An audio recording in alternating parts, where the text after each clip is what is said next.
মোৰ বাছা, তোমাৰ মনত ক্ৰিয়া কৰি থকা অযুত চিন্তাবোৰ আঁতৰাই থোৱা।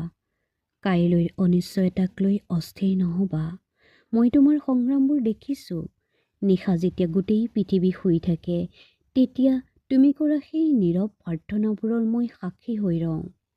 আজি মোৰ কথাখিনি মনোযোগেৰে শুনা। তোমাৰ আৰ্থিক অৱস্থাক লৈ কৰা সকলো দুশ্চিন্তা মোক অৰ্পণ কৰা।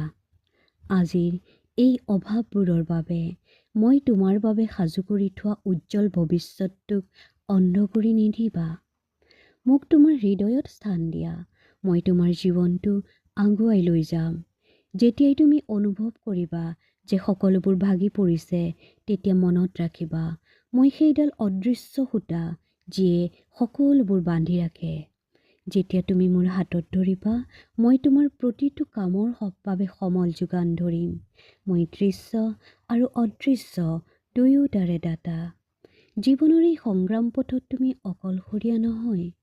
মই তোমাৰ কাষে কাষে সদায় আছোঁ। মই এনে দুৱাৰ খুলি দিছোঁ যিবোৰ তুমি দেখাই নাই, আৰু এনে পথৰ সন্ধান দিছোঁ যিবোৰ এতিয়াও তুমি বিচাৰিবলৈ বাকী আছে।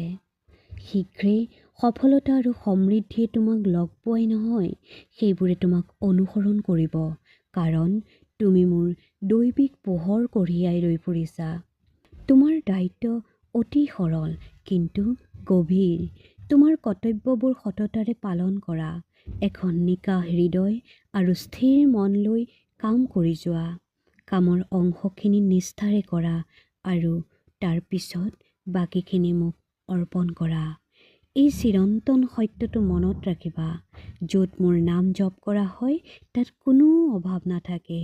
এই পবিত্ৰ কম্পনত পকেটৰ দৰিদ্ৰতা আৰু আত্মাৰ দৰিদ্ৰতা দুয়োটাই বিলীন হৈ যায়।